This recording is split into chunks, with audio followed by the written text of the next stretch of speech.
Kamu tahu gak sih yang berita penganiayaan yang lagi viral itu? Kenapa sih? Ya, jadi ada si M, dia punya pacar inisialnya AG. Nah, AG ini punya mantan inisialnya D. Nah, si AG ini ngadu ke M kalau misalnya si D ini melakukan perbuatan yang tidak menyenangkan gitu loh ke si AG. Terus si M ini kepancing emosinya, akhirnya kejadian yang penganiayaan itu. Oh, setahu aku si D itu sampai sekarang masih koma ya?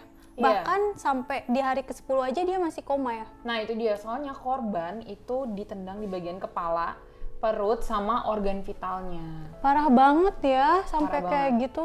Parah banget. Nah kamu tau gak sih, gara-gara kasus ini, bapaknya si M ikut keseret juga karena si M ini suka memamerkan kekayaan gitu di media sosial. Kok bisa ya sampai keseret gitu? Nanti kita cari tahu bareng-bareng ya. Nah sekarang kita sapa dulu penonton yang ada di rumah. Halo people, kembali lagi bersama kami Darlis Angel, hanya di Sudut Pandang Terpercaya. Saya Melin. Dan saya Rizka. Sebelumnya jangan lupa like, komen, dan subscribe YouTube channel supaya kalian gak ketinggalan berita-berita terbaru.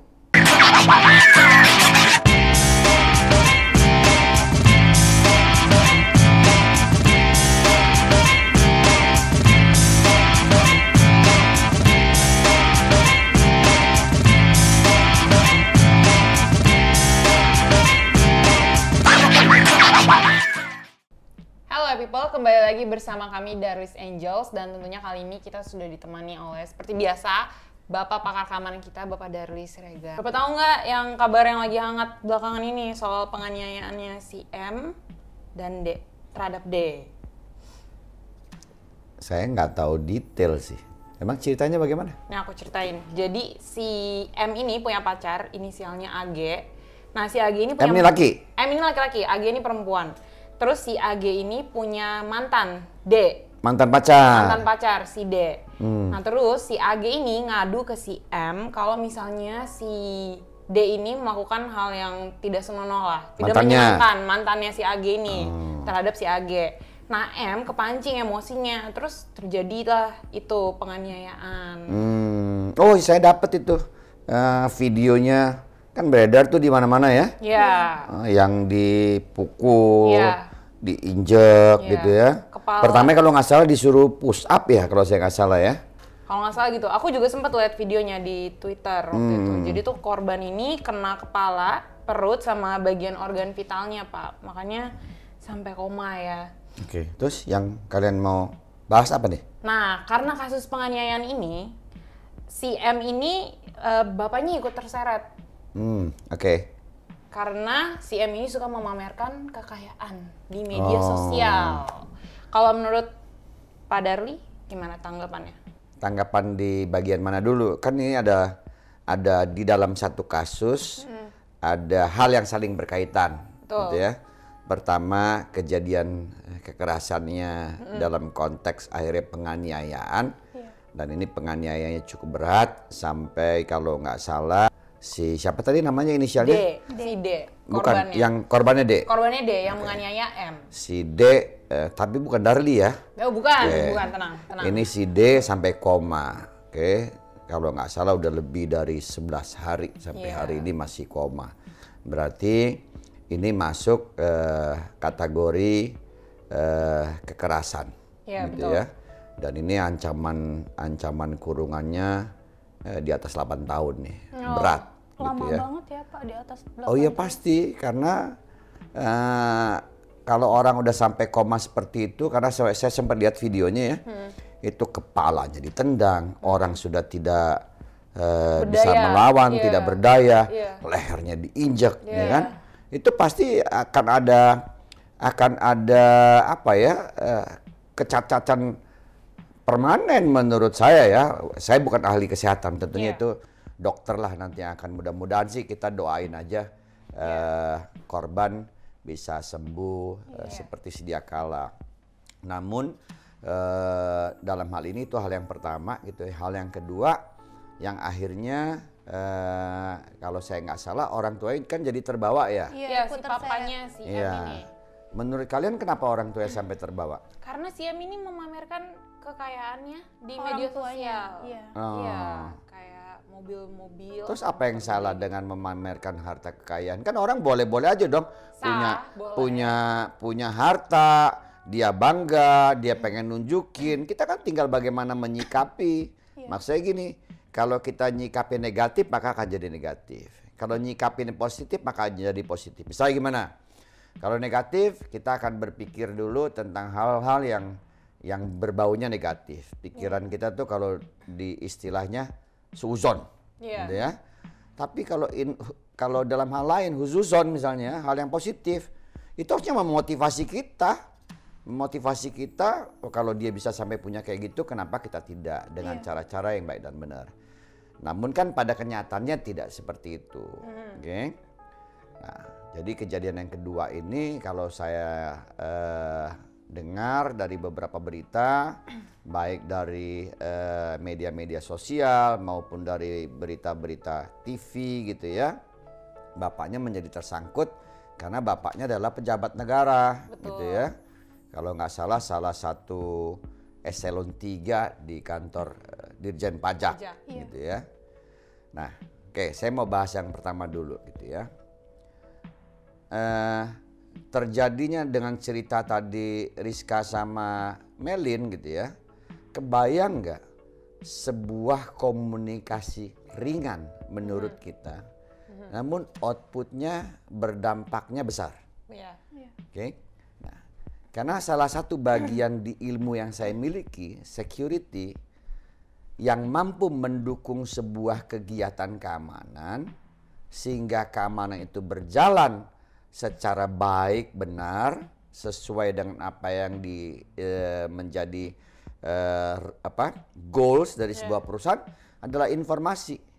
Maka di dalam ilmu security ada namanya information. Ya, information itu adalah informasi yang dibutuhkan untuk kita menerapkan sebuah sistem keamanan. Ya, jadi saya ngelihatnya itu. Jadi be careful, oke? Kalau kalian bercerita, apakah cerita kita ini akan berdampak panjang dan segala macam. Nah, buktinya contohnya cuman gara-gara ngadu gitu ya. Iya, gara-gara ngadu. Mungkin niatnya ngadu, kita nggak tahu lah. Niat sebenarnya kembali lagi nanti itu urusan pihak kepolisian lah yang akan melakukan pemeriksaan gitu ya. Lalu akhirnya memancing emosi, okay?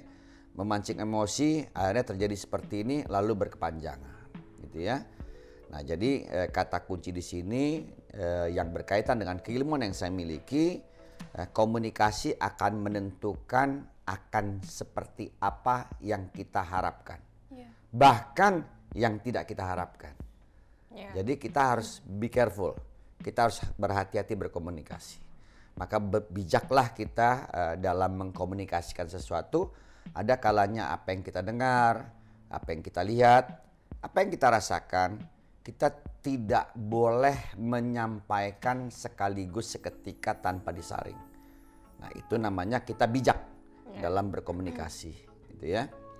Nah, ini untuk yang pertama. Nah, saya tidak ingin menyinggung lebih jauh ranah ini, karena ranah ini sangat buat saya sudah jelas lah kekerasan. Buat saya juga apa yang dilakukan dengan melakukan pemukulan itu bukan laki-laki, gitu ya. Kenapa? Karena saya di karate, saya kebetulan karate nih, gitu ya. Saya teringat betul gitu ya, guru besar karate kita di Jepang itu namanya Gichin Funakoshi. Dia ada kalimat yang sampai hari ini membekas dalam perjalanan karir saya. Dia bilang gini, kekuatan dipergunakan sebagai pilihan terakhir. Sebagai pilihan terakhir? Iya, jadi kekuatan itu hanya dapat dipergunakan sebagai pilihan terakhir. Nah, kalau di ilmu security itu, kalau udah skenario terburuk gitu ya, baru kita mengerahkan kekuatan. Kekuatan dipergunakan sebagai pilihan terakhir. Namun apabila yang mempergunakan kekuatan tersebut tanpa perhitungan, maka yang bersangkutan akan kehilangan harga diri di hadapan yang lainnya. Jadi itu dengan kejadian seperti ini saya melihat gitu ya, pelaku kok tidak manusiawi sekali gitu ya, tidak berperasaan, bahkan korbannya juga sudah tidak bergerak, masih dilakukan berkali-kali. Yang konyolnya lagi direkam, Iya, gitu ya. saya lihat ada yang salah nih gitu ya. Ada yang salah, entah di mana bagian salahnya, entah di pola pendidikan, entah di lingkungan keluarga, lingkungan pergaulan, atau media sosial yang sering kita akses, itu akan mempengaruhi orang dengan apa yang sering dia lihat, dia saksikan, dia rasakan, seperti itu. Lalu part 2, dampak. Dampak dari si anak nih. Gitu ya. Tadi kan kamu cerita nih, orang tuanya terlibat gitu ya. Nah, orang tuanya terlibat karena apa? Karena kebetulan orang tuanya adalah pejabat negara. Pejabat negara gitu ya, orang pemerintahan, eselon 3 dari Dirjen Pajak gitu ya, yang memiliki harta fantastis banget gitu ya. Nah, yang saya ingin bertanya sebenarnya di sini bukan itunya gitu ya. Dari sisi saya sebagai seorang keamanan gitu ya, kita ini kenapa terlampau reaktif atas sesuatu? Itu reaktif. Kenapa? Kenapa saya sebut reaktif? Kenapa kira-kira, Melin? Kenapa, Pak? Nah, kita ada kejadian baru rame. Di ilmu saya itu kita harus ada namanya prevention. Pencegahan. Pencegahan gitu ya. Nah, apa yang salah gitu ya di pola kegiatan institusi-institusi ini? Kalau kita di dunia industrial security, itu pencegahan nomor 1, loss prevention itu nomor 1. Karena dengan pencegahan, dengan kita menerapkan sistem loss prevention, itu akan menurunkan potensi-potensi resiko. Resiko atas apa? Kehilangan, kerusakan, pelanggaran, gangguan, dan banyak lagi. Gitu ya, di dunia security. Nah, yang saya lihat reaktif begini. Si ayahnya ini kalau nggak salah kan melaporkan harta kekayaannya karena pejabat negara di LHKPN kan? Iya, betul. Itu wajib ya, Pak? Wajib. Oke, untuk penyelenggara negara itu wajib gitu ya. LHKPN, laporan harta kekayaan penyelenggara negara. Dia laporkan itu terakhir kalau saya nggak salah gitu ya, itu hartanya 51 miliar. Nah, kalau 51 miliar dengan jabatan eselon 3, kalian mudah nih googling standar gaji PNS eselon 3 muncul. Mari kita berhitung-hitung, ada orang melaporkan laporan harta kekayaan penyelenggara negara 51 miliar, ketemu di mana? Kecuali bisa nggak? Bisa-bisa saja. Dari mana? Ya mungkin warisan, memang orang tuanya dulu kaya raya. Tapi kalau orang tuanya bukan siapa-siapa gitu ya, terus LHKPN-nya seperti itu, nah ini patut dicurigai gitu ya. Namun kenapa saya bilang reaktif? Dia laporkan, kenapa baru kita reaktif pada saat itu sudah terjadi. Jadi saya lihat di institusi ini pencegahannya nggak ada gitu ya. Nah, kan kita berkali-kali ngomong, salah satu cara untuk melakukan prevention adalah membuat crime triangle tidak sempurna. Betul. Apa yang bisa dihilangkan di situ?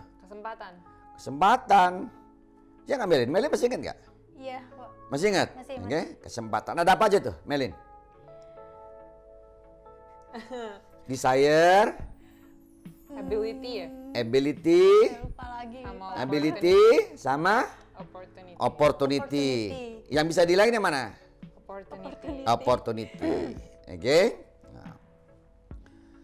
Nah, oh kan bisa saja misalnya ada orang yang ngomong dia berbisnis. Kalau saya nggak salah juga aturan pejabat negara itu tidak boleh berbisnis. Sama sekali tidak boleh berbisnis. Mau buka restoran? Nggak boleh. Kenapa? Kenapa gitu? Karena ditakutkan dengan jabatan yang dia miliki, dia use his own power, gitu ya. Pengaruhnya dia akan pergunakan, gitu ya. Sehingga dalam berbisnis dia nggak boleh, apalagi nyuplai barang, masukin ke departemen lain. Karena jabatannya orang akan terganggu dan akhirnya dia akan dapat, gitu ya. Si bapak ini kan banyak nih. Ya, bapak ini banyak, gitu loh. Bapak ini banyak banget gitu ya. Bahkan ada lagi yang lebih konyol dari itu gitu ya. Itu baru LHKPN-nya yang saya tahu sekitar 51 miliar. Dia punya rumah yang nilainya 58 miliar. Ada salah stasiun TV itu sampai syuting tuh ke rumahnya 58 miliar. Rasanya kalau orang sekelas eselon 3 gitu ya, sampai dia usia pensiun itu nggak bakal ketemu harta sebanyak itu. Oke. Nah, yang belum saya lihat di sini adalah preventionnya. LHKPN-nya dilaporkan, tapi yang memberikan laporan LHKPN itu tidak diminta melakukan proses pembuktian terbalik. Dari mana kamu punya harta seperti itu? Itu nggak dilakukan. Jadi memang saya mau berikan saran sebenarnya pada kesempatan ini, ya pemerintah juga harus mulai membuka diri gitu ya, harus membuka diri untuk bisa berdiskusi, menyiapkan aturan main gitu ya, dengan orang-orang yang memiliki kompetensi, kualifikasi, bahkan sertifikasi untuk security risk management. Okay? Security risk management ini salah satunya di dalam bagian tersebut adalah memastikan tidak adanya penggelapan, pencurian, pengerusakan dan segala macam gitu ya. Ya pemerintah juga harus mulai membuka forum group discussion, karena kalau kalian lihat KPK aja sampai hari ini masih rajin nangkep. Iya. Ya? Dan orang nggak ada kapok-kapoknya. Iya, ada. Berganti pejabat ini, ganti pejabat ini, ada lagi yang baru datang-datang. Kok kayaknya nggak ada efek jerah. Iya. Kenapa? Ya karena crime triangle-nya kesempatannya dikasih terus kok. Jadi timbul kesan monggo silahkan gitu ya. To be pleased gitu ya. Jadi crime triangle ini benar-benar harus mampu dibuang satu sisinya sehingga orang tidak punya kesempatan. Dan jangan selalu reaktif. Karena kejadian reaktif ini bukan baru sekali dua kali. Ingat nggak berapa tahun yang lalu ada bahkan belum eselan. Oke? Yang dia punya harta gila-gilaan udah ditangkap tuh ya, ditangkap KPK, bahkan katanya kalau nggak salah pernah ada dia lagi di penjara tapi dia didapetin lagi nonton tenis di Bali, pernah dengar nggak? Dulu banget ini aku Ya, kayaknya deh. jadi di beberapa pernah dengar juga nggak, masyarakat bahkan ada yang teriakin menolak bayar pajak. Oh ini bahaya. Kalau saran saya jangan lakukan itu, gitu ya. Kenapa? Karena pemerintah untuk menjalankan kegiatan kepemerintahannya ya membutuhkan pajak-pajak dari masyarakat. Namun tolong kembalikan kepercayaan masyarakat bahwa uang kita dipergunakan dengan baik. Kita bayar pajak dipergunakan ya untuk kembali lagi kepada kita dari masyarakat, untuk masyarakat banyak, untuk kesejahteraan orang banyak. Tidak dinikmati sebagian orang seperti kejadian ini. Walaupun kita tidak bisa menerjemahkan juga saat ini apakah beliau bermain ini itu nanti urusan polisi lah ya, bukan ranahnya kita, urusan KPK. Sekarang kalau nggak salah lagi dipanggil KPK untuk diperiksa. Nah, namun kita harus mulai berpikir bagaimana pencegahan kejahatan ini ditekan ke titik terendah. Tidak ada yang bisa menjamin ya, mau ahli keamanan sejago apapun, ahli keuangan sejago apapun, yang dapat menjamin 100% tidak terjadi. Lagi. Nah, makanya di salah satu ilmu manajemen risiko ada namanya risk appetite atau risk tolerance. Nah, pemerintah juga harus tentukan nih risk appetite atau risk tolerance-nya, batasnya. Nah, kalau batasnya masih katakan kita bikin ketentuan di bawah 10%. Nah, kalau cuma itu udahlah kita tutup mata. Kenapa? Ya Indonesia terlampau luas gitu ya, agak sulit juga membangun sistemnya. Jadi itu batasan-batasan. Nah di beberapa perusahaan juga mereka tentukan sendiri dengan kebijakannya bagaimana menekan potensi resiko ini ke titik terendah. Potensi resiko ini bukan hanya nilai rupiah, tapi nilai gangguan atas operation, nilai gangguan atas segala macam bentuk kegiatan dalam mendukung kegiatan operasi. Bahkan dari satu kejadian, Bapak bisa menceritakan betapa pentingnya fungsi dari keamanan ya Pak? Ya. Ya, nah people itu tadi yang kita bahas. Terima kasih tentunya kepada Bapak Darli yang lagi-lagi mau memberikan pendapatnya di episode kali ini. Untuk people, jangan lupa like, comment, dan subscribe YouTube channel. Dan jangan lupa share video ini ke teman-teman kamu. Sampai berjumpa lagi di episode selanjutnya bersama kami Darlis Angels hanya di Sudut Pandang Terpercaya.